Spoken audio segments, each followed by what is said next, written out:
हमारे जो टॉपिक्स हैं इस लेक्चर में वो है introduction, analysis and design of slabs, strip method of analysis for one way slabs, basic design steps and example. तो पहले जिस तरह के लिखा है कि हम इंट्रोडक्शन के ऊपर जाते हैं। तो इंट्रोडक्शन में वो कहता है कि in reinforced concrete construction slabs are used to provide flat useful surfaces. ठीक है, कि जिस तरह आप लोग देखते हैं कि आप लोगों के घरों में जब आप लोग 2 स्टोरी स्ट्रक्चर है, तो आपका जो ऊपर की मंजिल के जो कमरे हैं वहाँ पे आपको एक फ्लैट सरफेस चाहिए होती है। ठीक है, for the purpose of usages, क्योंकि आपकी अगर सरफेस फ्लैट नहीं होगी तो आप उसको यूज़ नहीं कर सकेंगे। तो स्लैब का प्राइमरी पर्पज जो है तो वो ये है। A reinforce concrete slab is a broad, ठीक है, पहली चीज़ है ब्रॉड फ्लैट प्लेट। एक तो वो ब्रॉड होती है, ठीक है, और दूसरी फ्लैट प्लेट होती है। प्लेट की तरह होती है, ब्रॉड भी होती है, फ्लैट भी होती है। यूजुअली हॉरिजॉन्टल, आमतौर पर कहते हैं कि हॉरिजॉन्टल होती है ये। With top and bottom surfaces parallel और नियरली सो, और उसकी जो टॉप और बॉटम की सरफेस होती हैं वो ऑलमोस्ट पैरेलल होते हैं एक दूसरे के। ठीक है, कुछ केसेस में आप इस तरह करते हो कि स्लैब की थिकनेस को कम या ज़्यादा करते हो, तो उसमें आपकी फिर वो पैरेलल वो रेशो नहीं रहती उस तरीके से। थर्ड पॉइंट है, it may be supported by reinforced concrete beams, और फिर ब्रैकेट में and is usually cast monolithically with such beams. ठीक है, जिस तरह हमने टी बीम के डिजाइन में पढ़ा था, आप लोगों को याद होगा कि स्लैब और बीम जब हम मोनोलिथिकली उसको कास्ट करते हैं तो स्लैब का वो पोर्शन के जो बीम से गुजरता है उसको हम as a part of beam लेते हैं। ठीक है, तो इसलिए यहाँ पे उसने कहा है कि यूजुअली आपकी जो स्लैब है वो रीइंफोर्स कंक्रीट स्लैब की बात हो रही है। ठीक है, वो रीइंफोर्स कंक्रीट बीम्स के ऊपर सपोर्ट होती है और मोनोलिथिकली कास्ट करते हैं उसको। ठीक है, स्लैब के बार्स जो है तो वो बीम में से गुजर रहे होते हैं as a part of compression steel, अगर तो वो कंप्रेशन साइड है। बाय मेसनरी और रीइंफोर्स कंक्रीट वॉल्स, पहला कहते हैं कि आपके पास क्या है कि वो रीइंफोर्स कंक्रीट बीम्स के ऊपर आपकी स्लैब जो है तो वो लाई कर सकती है।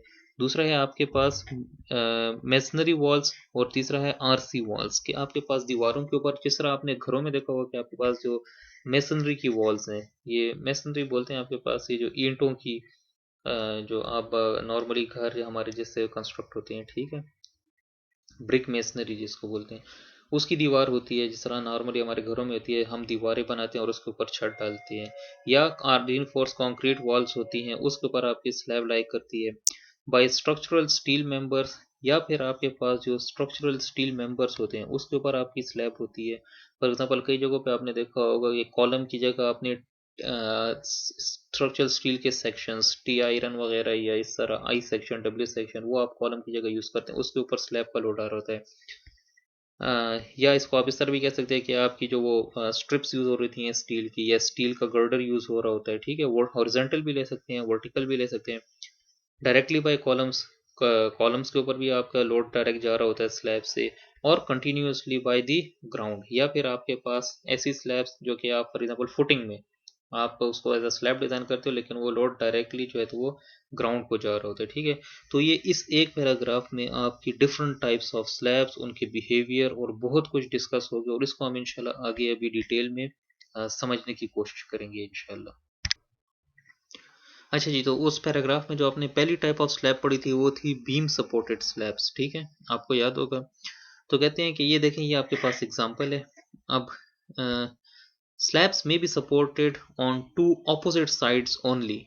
ठीक है, ऑपोजिट साइड्स का क्या मतलब है, देखें फॉर एग्जांपल ये एक आपके पास स्लैब है, तो एक इस तरफ बीम है और दूसरी देखिए इस तरफ बीम है, इसके इस डायरेक्शन में कोई बीम नहीं है। ठीक है, तो ये दोनों ऑपोजिट साइड पे आपके पास स्लैब की ऑपोजिट साइड्स पे आपके पास बीम है, as shown in figure below। ठीक है, in which case the structural action of the slab is essentially one way। अब इस केस में वो कहते हैं कि आपके पास जो स्लैब है ना, स्लैब का जो एक्शन है वो वन वे होगा। वन वे क्या मतलब है कि जो लोड ट्रांसफर हो रहा है वो इन दो बीम्स की तरफ ही लोड ट्रांसफर हो रहा है।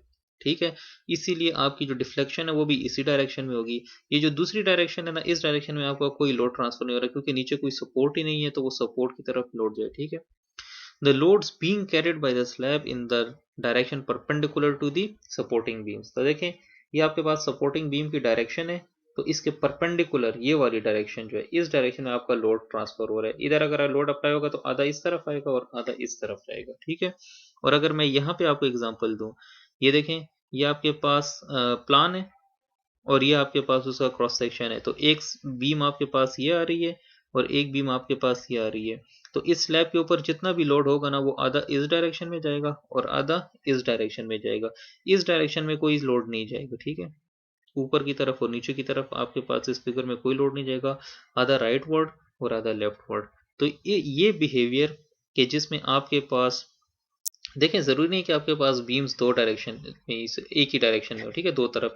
अगर बीम चारों तरफ भी हो लेकिन उसकी ज्योमेट्री ऐसी हो, उसकी एस्पेक्ट रेशियो ऐसी हो कि आपके पास लोड सिर्फ एक ही डायरेक्शन में जा रहा हो, तो उसको वन वे स्लैब कहते हैं, ठीक है। और इस केस में तो दूसरी डायरेक्शन में आपके पास बीम्स है ही नहीं, सिर्फ एक ही डायरेक्शन में बीम्स हैं, और उसी डायरेक्शन उसके परपेंडिकुलर इस तरह आपके पास लेफ्ट वर्ड राइट वर्ड आपके पास लोड ट्रांसफर हो रहा है, ठीक है। और डिफ्लेक्शन भी बीम की एक ही डायरेक्शन में होगी इस तरीके से। तो इस स्लैब को कहते हैं वन वे स्लैब, ठीक है। और ये स्लैब किस पे वो कर रही है, रेस्ट कर रही है, बीम्स के ऊपर जो कि मोनोलिथिकली कास्ट की गई है स्लैब के साथ ही। अच्छा जी, तो बीम सपोर्टेड स्लैब्स में दूसरी टाइप है हमारे पास कि पिछली स्लैब आपको याद है, देखिए उसके सिर्फ यहाँ पे और यहाँ पे आपके पास बीम्स है, ठीक है। ये वाली दो बीम्स उसमें नहीं थी। इसमें ये देखिए आपके पास चारों साइड पे बीम्स है। Slab may be supported by beams on all four sides as shown in figure so that the two way slab action is obtained. अब इस केस में आपके पास जो लोड होगा ना, वो इस डायरेक्शन में भी जाएगा, ऊपर नीचे भी जाएगा और लेफ्ट राइट भी जाएगा। तो जिसमें टू डायरेक्शन में लोड जाए ना, फॉर एग्जाम्पल अगर आप इसको एक्स डायरेक्शन कहते हैं और इसको वाई डायरेक्शन कहते हैं, तो अब इसमें एक्स डायरेक्शन में भी आपका लोड जा रहा है दोनों बीम्स को, और वाई डायरेक्शन में भी आपके पास लोड जा रहा है दोनों बीम्स को। तो इस स्लैब को आप क्या कहते हैं, इस स्लैब को आप कहते हैं टू वे स्लैब एक्शन। ठीक हो गया। पिछली जो थी वो वन वे स्लैब थी जिसमें सिर्फ एक डायरेक्शन में आपका लोड जा रहा था, फॉर एग्जांपल एक्स डायरेक्शन में सिर्फ आपका लोड जा रहा था। इसमें आपके पास एक्स और वाई दोनों डायरेक्शन में आपका लोड जा रहा है, तो इसको कहते हैं टू वे स्लैब, ठीक है। तो आपके पास जो बीम्स के ऊपर स्लैब रेस्ट करती हैं उसमें दो तरह के स्लैब्स हैं, एक वन वे स्लैब और एक टू वे स्लैब।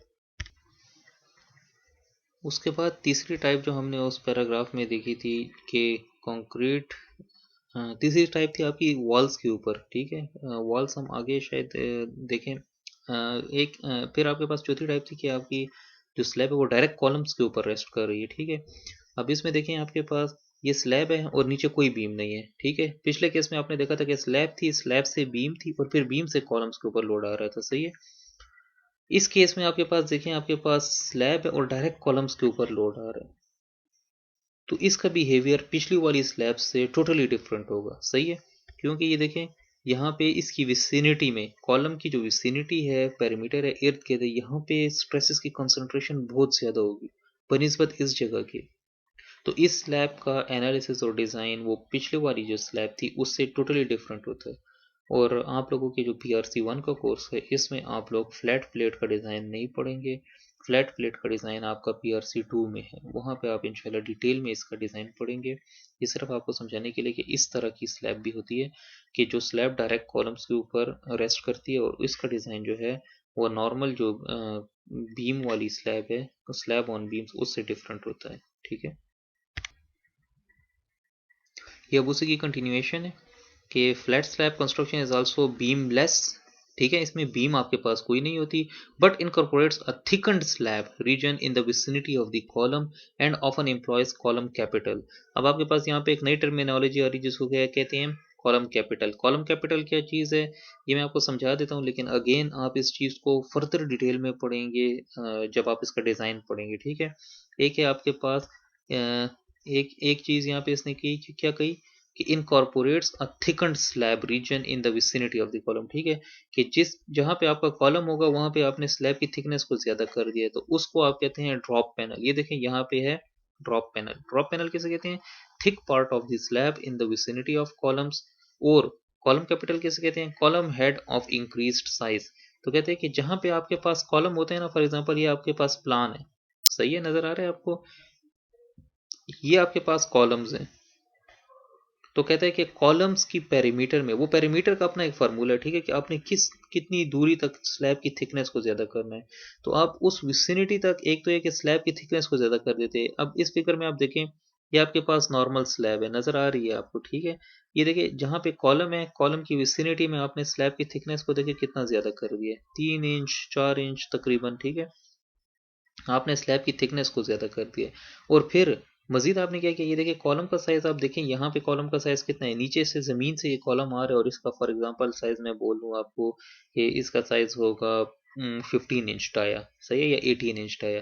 और वो डाया फिर यहाँ पे आके तकरीबन डबल तक हो गया है, ठीक है। अगर ये 15 इंच डाया है तो यहाँ पे वो तकरीबन 30 इंच या 36 इंच डाया बन गया।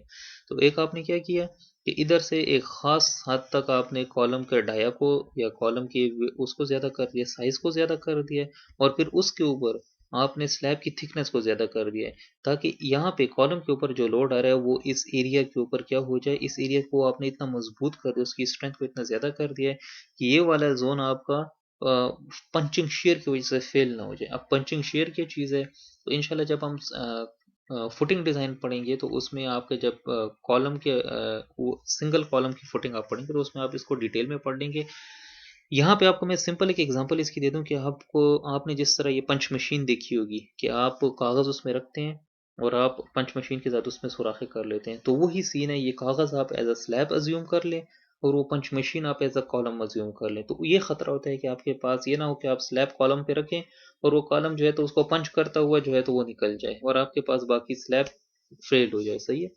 तो पंचिंग, हाँ ये देखिए ये लास्ट लाइन में है भी, punching share can be reduced by introducing drop panel and column capital. तो जिस तरह मैंने आपको यहाँ पे समझाया उसी तरह देखें आपको यहाँ पे भी नजर आ रहा है, रेक्टेंगुलर कॉलम आ रहा है, ऊपर आपने उसका साइज ज़्यादा कर दिया है और फिर आपने उसी विसिनिटी में स्लैब की थिकनेस भी ज़्यादा कर दी है।